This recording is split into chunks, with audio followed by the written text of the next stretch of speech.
Hello, my most amazing scholars of truth, goodness, and beauty. How are you today? My 1G scholars, we are going to continue working on artwork from ancient Egypt. This is the art history video, so I hope you're all watching this, and we're going to review the 3 works of art that we've already talked about from ancient Egypt. All right, let's start off with this one. Oh my goodness, look at that amazing work of art. Do you remember how that one had the head of a pharaoh and the body of a large cat? That one is called the Great Sphinx. Ahem. The Great Sphinx was created by ancient Egyptians. Okay, then the other one I wanted to remind you about was this one. Who was that? Do you remember her name? That is Queen Nefertiti. Good job. All right, and then we were looking at this amazing work of art, which was the coffin of King Tutankhamen. So that one is kind of hard to say too, so let's try it again. Ahem. The coffin of King Tutankhamen. Okay, good job. Now, I want to show you real quick a map of ancient Egypt because there's something really important we want to notice today. Okay, so this shows you Lower Egypt right here, Upper Egypt right here. And then there's this big river that flows all the way from north to south. That river was called, and is still called, the Nile River. What's the river called? The Nile River. Now, ancient civilizations, like ancient Egypt, usually had to be established near a water source. So that's why ancient Egypt became a flourishing civilization. It was right close to that huge Nile River. In fact, the Nile River is the longest river in the entire world. And so it really provided a lot of water for all the things we use water for. So the ancient Egyptians would use water to water their crops and to wash their clothes, of course for drinking and for bathing and all those things that we use water for. So the Nile River became really important to that ancient civilization. Now, some animals and some plants grow along the Nile River. And one of the ancient Egyptian animals that became really important because they were found in the Nile River were Nile crocodiles. So the fun story I'm going to share with you is about a crocodile and his buddy Pete, and they go down the Nile River on a class trip and they run into some adventures. So let's check that out. The story is called Bill and Pete Go Down the Nile. It was written and illustrated by Tommy DePaula. Tomorrow was the first day of school, and William Everett Crocodile, who was called Bill, and his friend Pete, who was his toothbrush, were getting ready. "Don't forget your new pencil box, Bill," said Mama. "And your new lunchbox," said Pete. "It will be so nice to see Miss Ibis again, Mama," said Bill. "I wonder what you'll learn this year," said Mama. The next morning, after kissing Mama goodbye, Bill and Pete started out for school. It was fun to see all the other little crocodiles again. "Now, class," said Miss Ibis, "we are going to start this school year by studying the history and geography of Egypt and the Nile River. Oh, goody, cried all the children.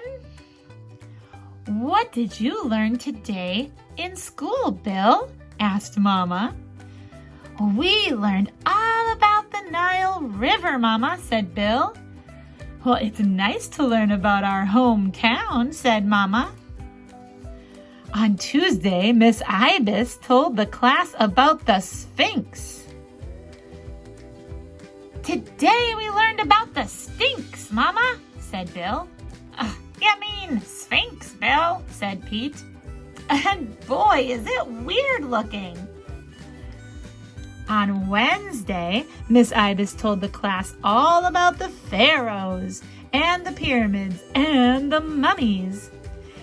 The Pharaohs built the pyramids so they could be buried there with all their riches, Miss Ibis told them.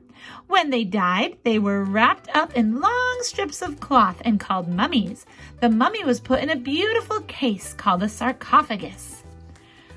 What did you learn today, Bill? Said Mama. Oh, Mama, we learned about the pharaohs and the pyramids, said Bill. We learned about mummies and esophaguses. You mean sarcophaguses, said Pete. How exciting, said Mama. On Thursday, Miss Ibis told the class about the sacred eye of Isis. It is the most valuable jewel in all the world, said Miss Ibis. Ooh, said all the little crocodiles. But, she added, there is a saying that whoever owns it has bad luck. Oh, said all the little crocodiles. That is why it is kept in the Royal Museum, said Miss Ibis. Now, how would you like to see the Sphinx, the pyramids, and the sacred eye of Isis? Oh, yes, said all the little crocodiles. Well, tomorrow we are going to take a class trip down the Nile. Hooray, they all shouted. Do you have your lunchbox? Asked Mama. Yes, Mama, said Bill. Now, Pete, don't forget to brush Bill's teeth, said Mama. I won't, said Pete. Have a good time and listen to Miss Ibis and do what she says, said Mama. Goodbye, Mama, said Bill and Pete. Does everyone have their partners? Miss Ibis asked. Yes, Miss Ibis, the crocodiles answered. Well, then forward swim. Ooh, said all the little crocodiles. That's the Grand Hotel. Oh, said all the little crocodiles. There's the Sphinx. Bill, said Pete, look at that man in the big car with all the ladies. He must be a pharaoh, said Bill. Watch out for the bad guy, whispered an old crocodile to Bill and Pete as he swam by. Stay in line, said Miss Ibis as the Nile Queen went by. Ooh, said all the little crocodiles. Here we are at the pyramids, said Miss Ibis as the class stepped ashore. Miss Ibis brought the tickets and they all went inside. The guide will hold a big mirror to help light up the passageway so we can see, Miss Ibis explained to the class.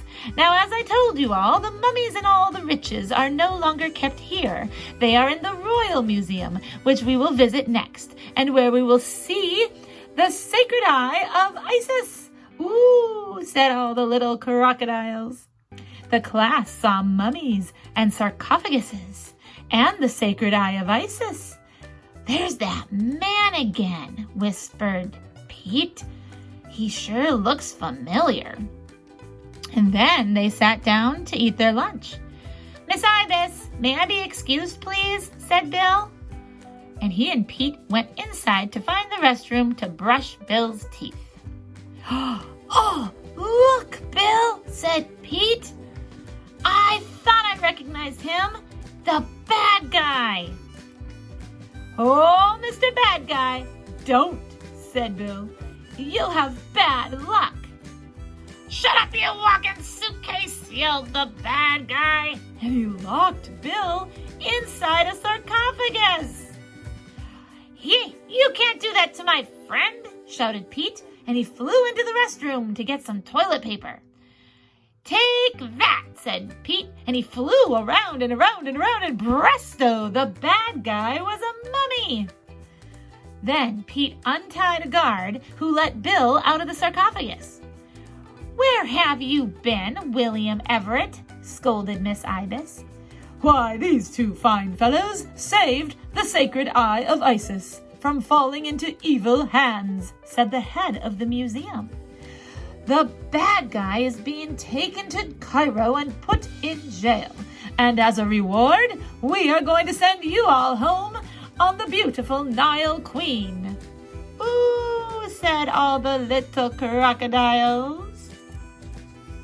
"And so, Mama, that's what happened on our first class trip," said Bill. "Oh, my goodness," said Mama. "What an adventure." "And Miss Ibis was right," said Bill.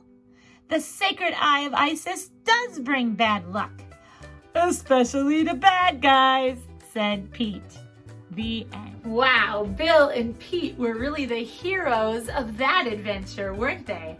They stopped the robber, the bad guy, from stealing a sacred gem from the Egyptian museum.